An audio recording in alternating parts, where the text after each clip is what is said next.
মনুষ্যত্বের পথ। একজন জিজ্ঞাসা করলেন, মনুষ্যত্বের পথ কি? শ্রী শ্রী বাবামণি বললেন, মনুষ্যত্বের পথ হল স্বাধীনতা, চিন্তায়, বাক্যে ও কর্মে।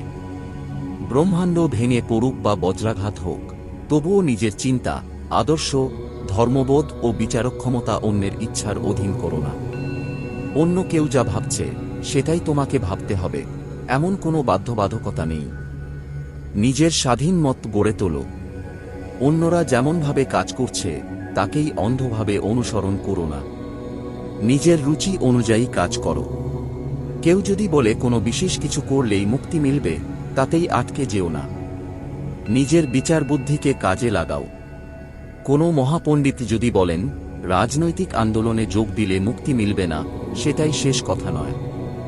নিজের আত্মার সত্য অনুভূতি দিয়ে সিদ্ধান্ত নাও। সর্বক্ষেত্রে ভয়হীন ও নির্ভীক স্বাধীনতা, এইটাই হল মনুষ্যত্বের রাজ্যে প্রবেশের সিংহদ্বার।